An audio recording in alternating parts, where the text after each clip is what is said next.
재림을 기다리라라는 제목으로 하나님 말씀 증거하겠습니다. 우리 12장에서 바리새인의 외식 주의하라고 하시는 말씀부터 부자 비유, 그리고 목숨 위해서 뭐 먹을까 마실까 입을까 걱정하지 마라, 하나님의 나라 의를 구하게 될 때 다른 모든 것들 하나님께서 다 채워주시고, 특별히 마음 있는 곳에 재물이 가고 재물 있는 곳에 마음이 가니 재물을 하늘에 쌓아두라, 즉 하늘에 마음 두고 생활해라 라는 말씀을 지난 시간 하셨습니다. 그러면서 이제 35절부터 마지막 59절까지 세 중요한 우리 예수님의 재림을 앞둔 성도들의 삶의 신앙의 태도에 대해서 말씀해 주고 계시는데요.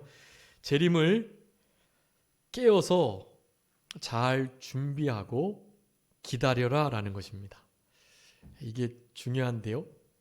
재림이 있을 것과 그리고 그 재림이 언제 이를 줄 모르니 항상 대비, 유비무한 잘 준비하고 예수님의 재림을 맞을 수 있도록 깨어서 준비하며 충성되게 예수님 맞을 그 준비를 잘 하도록 우리에게 권면하고 계시는 것입니다. 이 일의 핵심은요, 깨어 있는 거예요. 깨어 있어야 이런 준비들이 가능하다라는 것입니다. 깨어 있지 않으면 다른 모든 것이 무용지물이 돼요. 그러니까 반드시 깨어 있는 것을 오늘 본문을 통해서 우리가 좀 분명하게 경각심을 갖고 마음에 새기도록 그렇게 해야 되겠습니다. 우리 35절부터 48절까지 예수님의 재림을 기다리는데, 기다리는 그 모습, 그 방편을 세 가지로 말씀해 주고 계세요. 그래서 그거를 살펴보겠고, 49절부터 53절까지는 예수님께서 불을 던지러 분쟁을 일으키려고 이 땅에 오셨다라고 말해요. 평화를 주러 오신 게 아니다, 그런 말씀을 하신단 말이죠. 이렇게 우리가 흔히 알고 있는 예수님의 이 땅에 오신 목적과 아주 정반대의 말씀을 하시는 거예요. 근데 늘 말씀드렸죠. 이 구원이라는 긍정적인 그리고 아주 복된 단어 이면에는 구원받지 못한 자가 있으니까, 구원받지 못한 자는 지옥이요, 그리고 영원한 심판이요, 둘째 사망의 해요, 형벌의 날이라는 것을 우리는 알아야 합니다. 우리에게는 구원과 기쁨과 감사와 신원의 행복한 날이지만, 같은 구원, 동일한 일인데요, 그 일은 믿지 않는 이들에게는 심판과 저주와 영원한 형벌의 진짜 어두움에 아주 두렵고 떨리는 그런 날이라는 것이에요. 그래서 우리 예수님의 사역이 누구에게는 화평을 주고 하나 되게 하고 또 참된 평강과 안식, 참된 기쁨을 누리는 구원의 역사이시지만, 누구에겐가는 예수님의 그 복음의 역사가, 그 사역이 분쟁이 오게 되고 가슴 아프고 싸움이 있고 그 가운데 서로가 서로를 잡아먹으려 하고 넘겨주려고 하고 이런 일들이 있다라는 거예요. 여러분, 이것이 이제 예수님의 재림을 앞둔 이 시대의 현상, 그것을 말하는 것입니다. 여러분, 이런 것을 잘 보셔야 돼요. 천기는 분별할 줄 알면서 우리 성도님들의 일기예보는 몸에 어디에 있으십니까?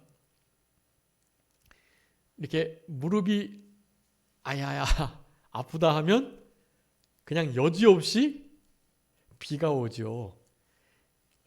무릎의 신호를 통해서 비 오는 것은 잘 분별하면서 이 시대에 하나님께서 말씀하신 그 예언의 언약의 말씀이 성취되는 면, 이 마지막 때의 마지막을 살아가는 그 모습을 주님께서 분명히 말씀해 두셨는데도 그런 걸 전혀 아랑곳하지 않고 살아가려고 하는 것, 이런 것이 우리 예수님 입장에서는 막 너무 이해가 안 되는 거예요.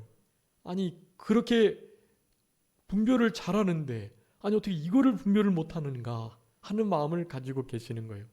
여러분 우리의 삶 속에 실제로 관심을 가지고 눈에 보이는 게 다가 아니고요. 그 이면에 있는 아주 본질적인 진리의 역사들과 언약의 말씀의 성취와 그리고 실제로 우리 하나님의 뜻이 이루어져가는 그 모든 과정 중에 있는 우리로서 그 모든 일들을 잘 분별하며 살아가야 돼요.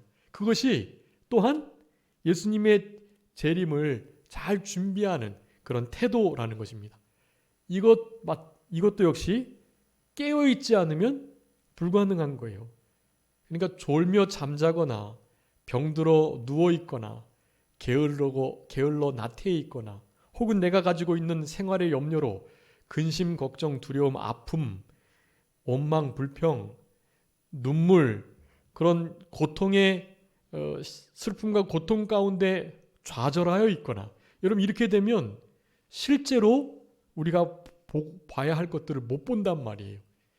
청기는 분별하면서 진짜 분별해야 할 이 시대 하나님께서 말씀의 성취가 어떻게 돼가는지 예수님의 재림의 그 징조들이 과연 이루어져 가는지 이런 걸 전혀 알지 못하고 살아가는 자들이 될 수밖에 없다라는 것이. 그래서 54절부터 59절까지는 이 시대를 제대로 잘 분별하고 죄를 철저하게 회개해야 될 것을 말씀하십니다.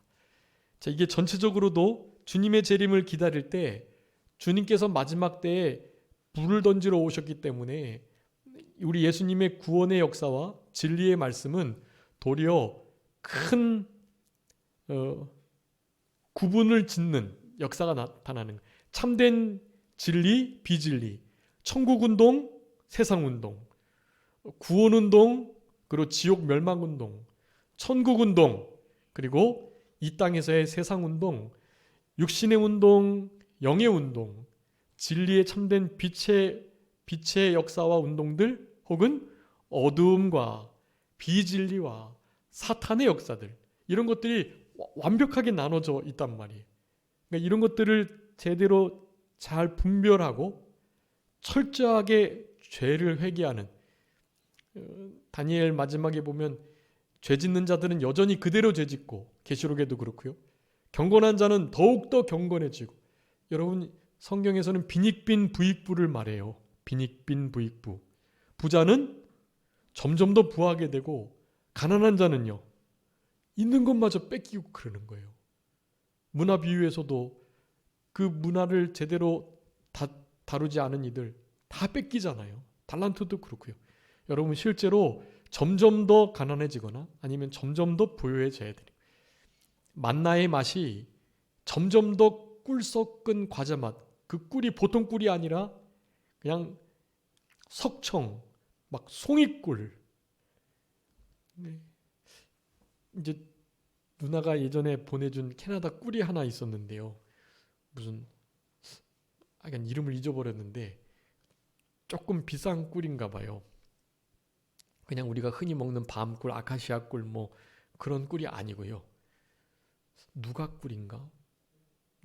누군가요? 아무튼 너무너무 달고요. 마치 막 인위적으로 설탕을 잔뜩 갖다 부은 것처럼 그렇게 달더라고요. 예, 그 꿀을 이렇게 맛본 기억이 있는데 여러분 하나님의 말씀이 또 예배하는 맛이, 기도하는 맛이, 성경 읽는 맛이 하나님 앞에 찬양 드리고 이렇게 경배자로 서는 이 맛이요. 여러분 이 맛이 점점 더 좋아지셔야 돼요. 점점 더. 날이 갈수록. 반대가 되면은요. 점점 더 나빠지는 거예요. 여러분 그러니까 이 세대에 진짜 죄를 철저히 회개하면서 경건에서 경건으로 더욱더 영의 생명에서 더 큰 영의 새 생명의 역사로 그렇게 진일보 너의 진보를 나타내라 그랬잖아요. 나타내라. 여러분 우리가 실제로 나타내고 나타내는 방법이 우리 김현모 목사님들 하셨던 바로 그거예요. 삼가 조심하면서 화인 맞은 양심이 아닌 신앙 양심을 똑바로 쓰면서, 그리고 무슨 일을 하든지 일심정력, 전심전력 하는 것. 여러분, 이 세 가지를 해야만 믿음의 진보가 되는 거예요. 진보하지 못하면 서 있는데, 서 있으면 사실은 뒤로 물러가 침륜에 빠지는 것과 다르지 않아요. 그러니까 지금 이 시대에 좁은 길, 협착한 길, 좁은 문 들어가는 사람은 막 신앙의 다름질을 막 해나가는 거예요. 순교자의 각오를 가지고요. 우리도 거기에 함께 이동을 해야지 그냥 멈춰 있거나 세상과 양다리 걸치거나. 여러분, 계시록의 3분의 1, 3분의 2가 죽고 망하고 심판받는 거는요, 진짜 믿는 사람들은 하나님이 보호하시고 견디게 해주세요. 그 중에 몇몇은 옥에 던져지고 11 환란 받긴 하지만 실제로 죽는 자들은 있잖아요. 완전히 제대로 믿거나 혹은 완전히 사탄에게 매여 있는 이들 말고 양다리 걸친 이들, 여러분, 그런 이들이 3분의 1이 먼저 죽는단 말이에요. 계시록의 인지양, 나팔재앙이 그래요. 대접재앙은 당연히 믿지 않는 자들이 다 죽는 거고요. 믿는 우리들은요, 하나님께서 보호해 주신단 말이에요. 계시록 13장에 666의 표 있죠. 666, 짐승의 수. 지혜 있는 자가 그 수를 헤아릴 수 있는데요. 지혜롭게, 지혜는 어디서 와요? 여호와를 경외하면서 와요. 하나님의 말씀을 듣는 마음, 다른 사람들의 어려운 일에 귀 기울여지는 마음, 그게 다 이게 지혜인데, 그 지혜는 여호와 경외함으로부터 오는 거예요. 여호와를 경외하는 마음을 가지고 이 땅을 제대로 살아가는 자들은 있잖아요. 하나님께서 철저하게 보호해 주세요. 물론 그 중에 순교자의 반열에 든 사람들은 이제 죽는 거죠. 일찍 하나님이 거두어 가시는 거예요. 더 이상 이룰 구원이 없으니까. 우리 이영훈 목사님 같은 분, 진짜 할 일이 많았는데 일찍 데려가시잖아요. 큰 목사님이 집례하시면서 하셨던 말씀이 기억나요. 이영훈 목사는 우리 예수님을 닮은 목사라고. 하나님께서 아마 화액 전에 미리 거두어 가신 것 같다고 그러시면서 많이 우셨던 기억이 나는데요. 그런 이들은 이제 좀 이렇게 먼저 데려가시는 거고요. 이제 마지막 때에 순교자의 반열에 들어갈 이들은 하나님이 당연히 그들을 그 자리에 내모시는 거예요. 그래서 결국 하나님 영광 받으시고 믿음이 드러나고 진짜 영광스러운 그 24장로와 순교자의 반열에 들어가는 것입니다. 그런 소망이 있지만 지금도 자신이 없는 것은 실제로 고문을 당하거나 양보 타협할 만한 일이 생길 때 과연 그것을 지켜낼 수 있을까 하는 생각이 많이 들고요. 장담하는 사람 있죠. 나는 당연히 순교할 수 있어라고 말하는 사람들은 좀 못 믿어요. 어른 목사님들의 말씀이에요. 그리고 또 되게 두려워하는 사람들에게도 또 말씀하십니다. 그렇게 두려워하는 이들을 위해서는 순교자의 티켓을 주지 않으셨다고, 걱정하지 말라고 그렇게 말씀하거든요. 하나님께서 철저하게 보호해 주세요. 마지막 때 순교자들이 일부 나오긴 하지만, 여러분, 그래서 이 마지막 때를 실제로 철저하게 회개하면서 그렇게 살아가지 않는다면 다 짐승의 표를 받게 될 수밖에 없습니다. 사실은 짐승의 표는 그 13장에 보면 생명책에 기록된 자들은 짐승의 표를 받을 수 없게 돼 있어요. 여러분, 아주 중요합니다. 여러분, 우리가 창세전에 생명책에 농명이 돼 있다면 우리는 666의 표를 받지 않아요. 그러니까 걱정하지 마세요. 그리고 실제로 누가 666의 표라고 그렇게 말을 해도 우리가 진짜 믿는 사람이라면 그 666의 표라고 하는 그것을 실제로 받는다 할지라도 구원을 잃어버리는 게 아니에요. 666의 표를 받음으로 구원을 잃고 표를 안 받으면 구원 없고 그런 게 아니에요. 어떻게 해야 구원을 받지 못해요? 예수님 믿지 않으면 구원 못 받는 거예요. 예수님을 믿으면 그 어떠한 것들도 용납이 되는 거예요. 베드로조차 예수님을 3번이나 부인했는걸요. 예수님 모른다고 하고 자신을 저주하면서 그렇게까지 했는데요. 여러분, 실제로 그런 마음을 가지시고 두려워하지 마시고 당당하고 담대하게, 그렇지만 철저히 겸손하고 회개하며 이 말세를 살아가야 될 것, 그것을 우리들에게 지금 말씀해 주고 계십니다. 자, 그래서 예수님의 재림을 기다리라고 35절부터 48절에 말씀하고 있는데요. 자, 허리에 띠를 띠고 등불을 밝히고 서 있어야 될 것을 말해요. 여기 허리에 띠를 띠라는 것은 자기를 철저히 단속, 그러니까 근신하는 생활을 가리켜요. 근신하는 생활. 여러분, 참된 근신, 그 근신은 잠언 말씀에 의하면 여호와를 경외함으로부터 지혜가 오고 그 지혜로 말미암아 뭐가요? 근신이 지켜지는 거예요. 여러분, 아주 중요한 원리입니다. 잠언 통틀어서 그걸 말하고 있어요. 이 잠언을 통해서 요구하는 바가 있는데, 이 잠언의 말씀을 잘 읽으면 근신을 지키게 된다. 근신을 얻게 된다. 그렇게 표현하거든요. 참된 경건, 근신이 참된 경건이에요. 그래서 경건은 야고보서 2장의 마지막 절에 있는 것처럼 환난 날에 고아와 과부를 돌아보고 세속에 물들지 않도록 자기를 지켜내는 것. 여러분, 이런 모든 것들이 참된 경건이고 근신인데, 이런 참된 근신과 경건, 바로 이와 같은 모습을 가지고서 살아가는 것, 그것을 허리에 띠를 띈다라는 표현을 쓰고 있는 것입니다. 그러면서 등불을 밝히라고 했는데요. 이 등불은 영적으로 해석하면 중생한 영이에요. 중생한 영을 사용해서 그 영을 늘 밝히며 그 영을 쓰며, 그런 의미고요. 그렇게 해서 중생한 영이 우리의 말과 생각과 행동을 좌우하도록 살아가는 것을 말합니다. 여러분, 이렇게 해야 예수님의 재림을 잘 준비할 수 있어요. 중생한 영을 사용해서 근신하여 허리를 겸손으로 동이고 그렇게 살아가지 않고서는 여러분 결코 예수님의 재림을 제대로 준비할 수 없는 것입니다. 예수님의 재림이 결혼잔치에서 돌아온 주인과 같다고 말씀을 하시는데요. 우리는 신랑을 맞을 준비를 잘 해야 할 것을 말씀하고 있는 거예요. 그러면서 이제 3가지 말합니다. 자지 않고 깨어 있어야 된다. 네. 잠을 자지 않고 졸며 아파 병들어 누워 있는 그런 상태가 아닌, 게으르고 나태한 상태가 아닌, 자지 않고 깨어서 있어야 이런 일들을 감당하는 거죠.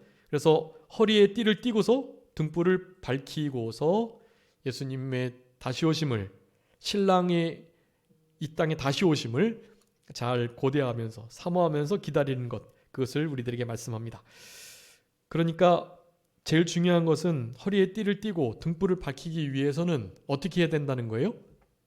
자지 않고 깨어 있어야 된다. 여러분, 어떻게 해야 깨어 있을 수 있을까요? 어떻게 깨어 있을 수 있겠죠? 세상에서 가장 무거운 게, 천하장사도 들 수 없는 게 눈꺼풀이라고 그러는데요. 눈꺼풀이 감기면서 졸며 잠들어 그냥 확, 아니 우리 예수님도 제자를 그렇게, 베드로, 야고보, 요한 이 3제자는 특별히 가까이 데리고 다니셨잖아요. 변화산에 갔을 때도 그랬고 겟세마네에 갔을 때도 그랬고, 계속해서 아니 1시도 나와 함께, 1시간을 가리켜요. 1시간조차도 나와 깨어서 함께 기도할 수 없느냐, 이런 식의 말씀을 제자들도 들었단 말이죠. 여러분, 그렇게 졸으면은 장사가 없어요. 그런데 어떻게 깨어 있을 수 있을까요? 어떻게? 그게 아주 중요한 거거든요. 여러분, 오늘 이 원리만 알아도 진짜 큰 것을 얻으시는 거예요. 한번 읽어주세요. 누가복음 21장 36절. 누가복음 21장 36절입니다. 이러므로 너희는 장차 올 이 모든 일을 능히 피하고 인자 앞에 서도록 항상 기도하며 깨어 있으라. 아멘. 여러분, 이 모든 것들을 피하고 인자 앞에 흠없고 점없고 잘 준비된 자로 심판대 앞에 제대로 잘 서기 위해서는 어떻게 해야 된다고요? 깨어 있어야 되는데 어떻게 하며요? 항상 기도하며 깨어 있는 거예요. 여러분, 깨어 있는 유일한 방법은 기도하는 것뿐이에요. 목사님, 근데 기도를 하려고 그러는데 잠이 오는데요. 그럼 어떻게 되는 거예요? 기도하려고 했는데 잠이 오면? 기도해야 깨어 있을 수 있는데 그 기도하는데 잠이 오니까요. 그래서 성경은 또 이렇게 말씀해 주고 계세요. 한번 읽어주세요. 골로새서 4장 2절.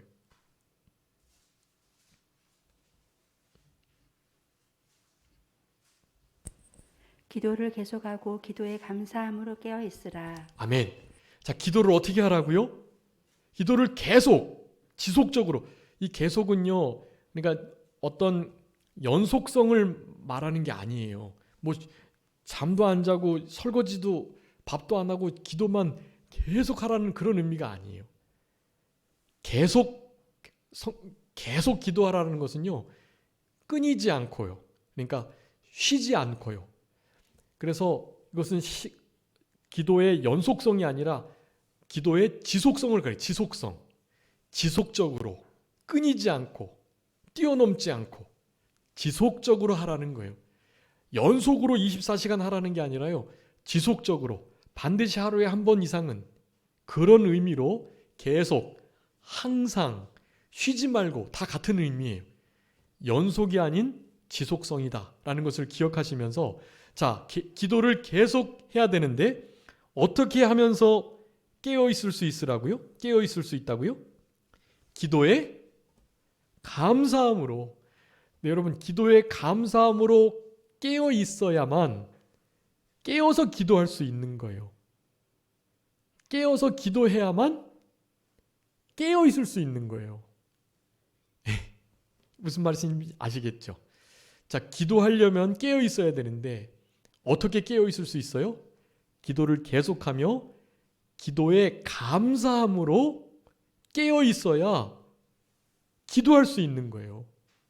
그렇게 기도를 계속해야 깨어 있을 수 있는 거고요. 뭐가 먼저예요? 깨어 있는 게 먼저예요? 기도하는 게 먼저예요? 네? 깨어 있는 게 먼저예요? 깨어 있으려면 기도해야 된다 그랬잖아요. 기도하려고 했는데 잠 오면 안 되니까 깨어 있어야 되잖아요. 자, 그래서 깨어 있어서 기도하고 기도해야 깨어 있는 거예요. 자, 그런데 이제 자, 알이 먼저예요? 닭이 먼저예요? 이것은 너무나 명확하지요. 우리 기독인들만 명확해요. 태초에 하나님이 천지를 창조하시니라라는 말씀을 믿는 우리들에게는 너무나 간단한 문제예요. 근데 과학자들은 아직도 닭이 먼저냐 알이 먼저냐를 계속해서 싸우고 있어요. 아니, 알에서 닭이 나와야 닭이 생기지. 그러니까 알이 먼저지. 알이 먼저. 아니, 그러면 그 알은 누가 낳는데 닭이 있어야 알이 생기지. 그러면 그 알은 어디서 나는데. 그래서요, 계속 모순된 것이 계속 물려 간단 말이에요. 우리는 명확해요. 하나님이 닭을 만드셨어요. 닭이 먼저고 그 다음에 알이에요. 헷갈릴 것도 없어요. 여러분, 근데 깨어 기도하고 깨어 있어야 되는데 깨어 있는 게 먼저냐 기도하는 게 먼저냐? 사실은요, 깨어 있는 게 먼저예요. 왜냐하면 우리가 기도하지 못할 때 그리고 잠들어 있을 때 우리 주님께서 우리를 먼저 찾아와 깨워주세요. 우리를 먼저 깨워주신단 말이에요. 베드로가 감옥 저 밑층에 가서 잠들어 감옥에서도 피곤해서 졸고 있었나 봐요. 잠자고 있는데 천사가 와서 옆구리를 차서 나를 깨우더라 하는 거예요. 여러분 잠자고 있을 때 주님께서 먼저 깨워주시는 은혜가 필요한 거예요. 그게 바로 선행적 은혜인데요. 오늘 오전에 말씀드린 것도 주님을 바라봐야 되는데 우리가 바라볼 힘이 능력이 없어요. 전적 타락, 전적 무능력해서 바라볼 엄두도 안 나고 생각도 안 하고 그러고 싶지도 않고 그런 자들이에요. 그런데 하나님께서 먼저 우리로 하여금 그분의 힘으로 우리를 하나님께 바라볼 수 있도록 하셨다고 시편은 말해요. 그 주보에 써놨어요. 아주 중요한 구절이거든요. 제가 늘 강조하는 선행적 은혜, 바로 그거예요. 여러분 항상 선행적 은혜가 있어야 뭐든지 돼요. 우리가 지금 하고 있고 할 수 있다고 말하는 모든 것들도 다 선행적 은혜가 있어야 되는 거예요. 여러분 우리가 기도해서 깨어있는 게 아니에요. 물론 하나님께서 은혜 주셔서 기도하게 하셔서 깨어 있을 수 있는데요. 그 먼저 첫 발을 찾는다고 한다면 우리는 깨어있지도 못한 자고 기도하지도 못하는 자예요. 그런데 잠들어 있는 우리를 주님께서 찾아오셔서 깨워주신 거예요. 깨워서 기도해라. 기도의 감사함으로 이제는 깨어 있어라. 깨어 있어가지고 기도해라. 그렇게 말하는 거예요. 그러면서 기도하면서 나의 재림을 준비하면서 깨어 있어라. 기도하면서 깨어 있고 깨어 있어 기도를 계속해라. 그렇게 말하는 거거든요. 그러니까 우리는 잠들어 있는 우리였고 그래서 우리를 깨우신 그 하나님의 은혜로 깨어 있는 자로서 기도를 할 수 있는 거예요. 그래서 하나님께 그렇게 구하셔야 돼요. 하나님, 잠들어 있고 병들어 있고 게을러져 있고 지쳐 있고 또 너무나 연약한 상태에 있는 우리들을 주님께서 찾아오셔서 깨워주시고 힘주시고, 여러분 엘리야도 그렇고 아브라함도 모세도 그렇고 여러분 다 잠깐 신앙의 잠이 들었었던 때가 있었어요. 그럴 때마다 하나님께서 먼저 찾아와 주시는 거예요. 그래서 깨워주시고 밝히 그 모든 어려움들을 이겨낼 수 있도록 눈을 뜨게 해주시고 힘을 주시고 그래가지고 모든 일들을 하게 되는 거예요. 여러분 주님의 깨워주시는 은혜, 그래서 깨어있는 우리로서 기도하는 우리들, 기도에 깨어있음으로 더욱더 기도할 수 있는, 깨어서 기도할 수 있는 우리들이 될 때 여러분 예수님의 재림을 잘 준비할 수 있습니다.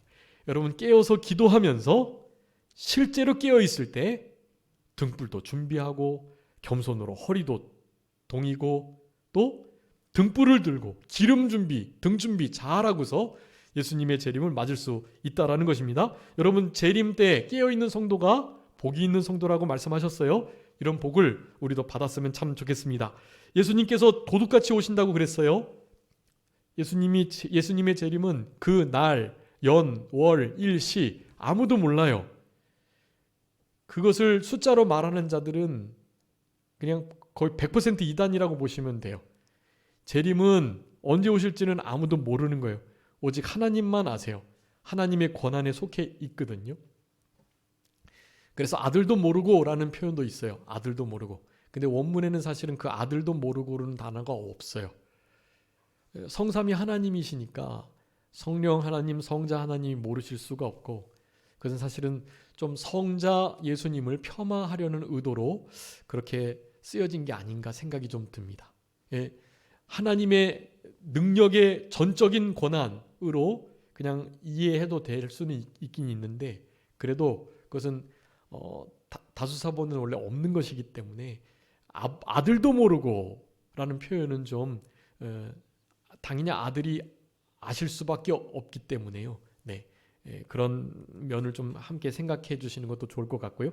어쨌든 아무도 모르는데 여러분 문제는 빛의 자녀로 깨어 기도하고 기도하여 깨어있는 자들은 도둑과 같이 오시지 않는다 그랬다고요. 여러분 이게 중요해요. 실제로 도둑같이 오시는 건 맞는데요. 알게 해주셨단 말이에요. 깨어서 낮에 속한 자로 근신하면서 준비를 잘하고 있는 자들은요. 여러분 예전에 손양원 목사님, 주기철 목사님 하늘에 이상한 구름만 떠도 뭐라고요? 행여나 우리 주님 오시는가에, 구름만 좀 이상한 구름 떠도요. 주님 오시는 거 아닌가? 그런 생각을 하고 지내셨단 말이에요. 여러분 우리도 그런 세대 속에 살아가셔야 돼요. 그런 이들의 그 주님 사모하는 마음을 본받아야 합니다. 예수님 재림을 사모하는 우리들이 되는 것이 이 세대에 물들지 않는 아주 중요한 신앙의 원리 중에 하나예요. 한번 읽어봐 주세요. 데살로니가전서 5장 1절부터요. 6절까지.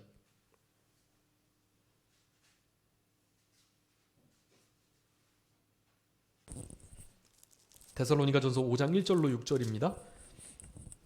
형제들아, 때와 시기에 관하여는 너희에게 쓸 것이 없음은 주의 날이 밤에 도둑같이 이룰 줄을 너희 자신이 자세히 알기 때문이라. 그들이 평안하다 안전하다 할 그때에 임신한 여자에게 해사는 고통이 이름과 같이 멸망이 갑자기 그들에게 이르리니 결코 피하지 못하리라.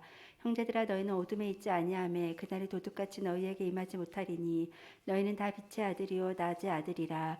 우리가 밤이나 어둠에 속하지 아니하나니 그러므로 우리는 다른 이들과 같이 자지 말고 오직 깨어 정신을 차릴지라. 아멘. 여러분 아주 중요한 말씀이에요. 여기 4절에 보면 너희는 어둠에 있지 아니하매 그날이 도둑같이 너희에게 임하지 못하리니 라고 되어 있어요. 도둑같이 임하지 못해요. 우리들에게는. 우리는 어둠에 속한 자가 아니고 낮에 속한 자고 주님 앞에서 시대를 분별하며 살아가는 자들이기 때문에요. 그렇기 때문에 낮의 아들과 같이 어둠에 속하지 아니한 자로 이 땅을 살아가도록, 그러므로 우리는 다른 이들과 같이 자지 말고 오직 깨어 정신을 차리라. 자, 자지 않고 정신을 차리고 깨어 있으려면 어떻게 해야 된다고요? 기도해야 되는 거예요. 기도. 그 기도를 하려면요, 자지 않고 정신을 차려 근신하면서 깨어 있어야 돼요. 그런데 우리가 기도도 못하고 졸고 있죠. 그래서 주님께서 우리를 깨워주시는 거예요. 깨워주시면 다시 한번 힘을 내서 기도에 깨어있는 자가 되는 거예요. 기도하면서 깨어있고 깨어서 계속 기도하고, 그렇게 될 때 하나님께서 우리에게 알려주세요. 예수님의 말씀하셨던 그 말세의 징조들을, 다니엘과 계시록에 드러난 아주 현격한 말세의 분명한 징조들을 알게 해주셔서 우리로 하여금 더 이상 졸며 자며 깨어있지 않고 방심하지 않고, 오늘 그래서 계속해서 이 말씀을 하는 거예요. 진실하고 지혜로운 청지기는요, 깨어서 언제 주인이 올지 모르니 자기가 가지고 있는 모든 힘을 동원해서 충성을 다한다라는 것입니다.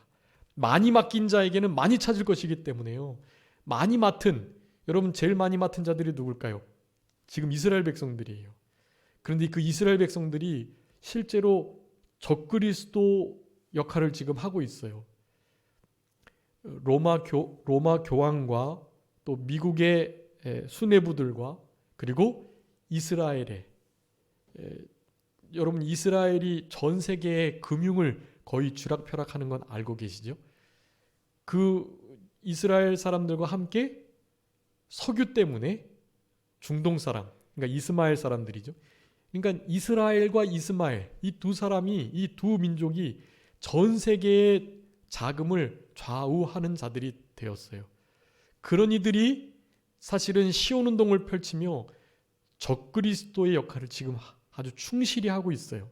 여러분 이것들을 보실 수 있으셔야 돼요. 이건 뭐 음모론이 아니라요.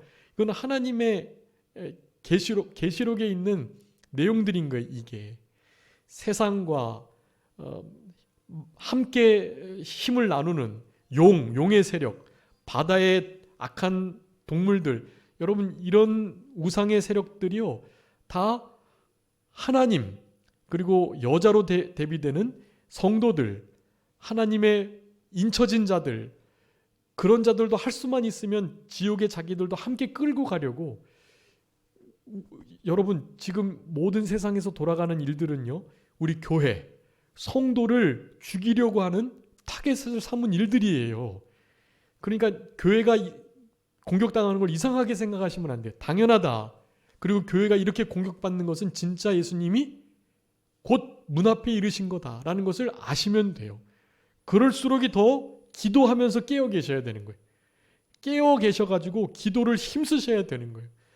기도함으로 감사함에 깨어 있어야 돼요. 여러분 이런 생활이 돼야 예수님의 재림을 도둑과 같이 맞지 않는, 낭패를 당하지 않는. 여러분 누가복음 21장에서 말씀합니다. 우리가 방탕함과 술취함, 생활의 염려로 말미암아 마음이 둔해져 가지고 그날이 덕과 같이 이르게 되는 거예요. 깨어 있지 못하면 덕과 같이 이르러요. 그렇기 때문에 기도에 또 깨어 있는 일에 우리는 힘을 써야 되는 것이에요. 그게 지혜로운 진실한 청지기라고 하는 것입니다. 이런 모든 일들은 결국 예수님의 이 말씀을 땅에 던지러 오신, 그래서 그 불의 말씀으로 구분이 되는, 참과 거짓이 구분이 되는, 진리와 비진리가 구분이 되는, 믿는 척하는 자와 제대로 믿는 자, 명목상 그리스도인과 거듭난 참된 그리스도인이 구분이 되도록 이 모든 일들을 하신다라는 거예요. 그러면서 예수님께서 화평을 주러 온 것이 아니다, 분쟁케 하러 오셨다. 여러분 이제 마지막 때에는요, 실제로 이스라엘을 가장 괴롭혔던 자들이 이스마엘 사람들이 것처럼요, 에돔, 모압, 암몬, 이런 이들이 다 친척들이고 실제로 혈연 관계들인데, 이런 이들이 이스라엘을 얼마나 괴롭게 했잖아요. 여러분 이제 마지막 때에 우리의 원수들은 우리 집안 식구들이라는 거예요. 여러분 집안 식구들이 신앙의 노선이 다르고 또 신앙의 그 성숙의 정도가 다르면 나중에 어떤 일을 당할지 몰라요. 그럴 때 가족이 나를 넘긴다고 그 가족을 미워하거나 원수로 삼거나 원망하시면 안 돼요. 당연하다고 생각하셔야 돼요. 당연하다. 말씀에 그렇게 예언되어 있다. 나 너를 용서한다. 내가 그런 거 이해한다. 그렇게 받아주셔야 돼요. 그렇게 되면 나중에 그들도 다시 주께로 회복되어 돌아올 때가 있을 것이 분명합니다. 그러면서 이제 이 세대를 분별하면서 죄를 철저하게 회개해야 될 것을 말씀합니다. 여러분 징조 마태복음 24장이나 계시록의 말씀들을 잘 읽으시면서 아주 실제적으로 분별하는 삶을 살아가야 돼요. 우리 요한일서 지금 4장 하고 있는데 수요일 날 분별의 세 원칙이 있다고 말씀드렸어요. 우리 여호와를 경외함에 즐거움을 삼는 이 일의 핵심 중에 하나가 저 분별함이에요. 우리 예수님은 실제로 분별을 하시면서 경외하기를 즐기셨다고요. 여기 분별의 3원칙이 있어요. 자, 진리 말씀, 성령님의 감동 교통, 그 다음에 이것이 하나님께 속하였나, 성별된 자로 하나님께 속했나 그렇지 않은가를 무슨 일이든지 구분 지으셔야 돼요. 진리의 말씀에 맞나, 성령의 감동에 민감해서 감동에 어긋나지 않나, 내 신앙 양심에 어긋나지 않나, 그런 걸 보시면서 이게 하나님께 속한 일인가 세상에 속한 일인가, 나의 성결함, 경건함과 또 참된 근신을 흐트러뜨리는가 그렇지 않는가를 점검하셔야 돼요. 여러분 이게 분별이 아주 중요한 원리예요. 그러니까 성경 말씀이 가장 기준이 되고 그 성경 말씀을 통해서 역사하시는 성령의 교통과 감동이 또한 중요하고, 그 두 가지를 사용해서 이 어떤 모든 결정해야 할 일들이 하나님께 속했나 그렇지 않은가, 예수님의 하나님의 아들 되심, 예수님의 육체로 오심, 예수님께서 하나님 되심, 이런 것들을 부인하는 자는 결코 거룩한 것이 아니에요. 세상에 속한 것들이 뭐든지 아무리 선하게 보여도 이 세 가지 원리를 철저하게 마음에 두셔야 돼요. 그 원리를 가지고 이 세대를 분별하면서 저 원리에 입각하여 내가 성결, 거룩하고 깨끗한 삶을 살아가야 돼요. 죄 짓지 말고, 더 이상 죄 짓던 것들을 철저히 끊고 더 이상 그 죄에 물들거나 그 죄를 즐기거나 그 죄에 계속해서 넘어지시면 안 돼요. 이제는 죄를 끊어내실 때가 됐다고요. 이미 지나간 때가 족한 거예요. 이미 지나간 때가 족했으니 예수 그리스도 고난받으신 그 고난의 마음을 갑옷 삼고 예수님의 고난의 자취를 따라가려고 힘써야 됩니다. 여러분 그럴 때 실제로 이 세대를 분별할 수 있는 힘이 생기는 거예요. 그래서 영적 흑암이 만나졌을 때 특별히 그건 회개하라고, 여러분 우리나라가 이 전 세계가 지금 어마어마한 흑암을 만났어요. 이사야 60장 2절 말씀이에요. 캄캄함이 만민을 가리우고 어두움이 온 땅을 덮겠다 그랬거든요. 여러분 이런 흑암을 만났을 때 참된 진리의 빛, 성소의 가장 거룩한 지성소, 그 지성소 안에는 언약궤가 있는데 그 언약궤를 덮는 뚜껑이 속죄소예요. 그 속죄소 뚜껑 위에 그룹이 날개를 맞대고 있단 말이에요. 그 그룹 사이에 좌정하신다고 그랬어요. 시편 80편에. 그룹 사이에 좌정하셨다는 것은 다른 게 아니라 언약을 바탕으로 속죄, 긍휼을 뜻하거든요. 언약과 긍휼을 이루시는 우리 하나님께서 내가 만나겠다, 말씀해 주시겠다 하셨던 그 그룹 사이, 그곳에서 하나님의 능력을, 하나님의 진리의 빛을 비춰주시겠다고 그랬거든요. 여러분, 그런 진리의 빛을 받아가지고 실제로 이 세대를 제대로 분별하는 삶을 살아야 돼요. 그 진리의 빛이 비춰지지 않으면, 얼굴빛이 비춰지지 않으면 이 어두움을 이겨낼 재간이 없어요. 그래서 이사야 60장 1절에서는 뭐라고 말해요? 보라, 빛, 일어나라, 에? 빛을 발하라. 주 여호와의 영광의 빛이 이르렀다고 말해요. 여러분, 그 영광의 빛을 받는 우리들이 돼야 돼요.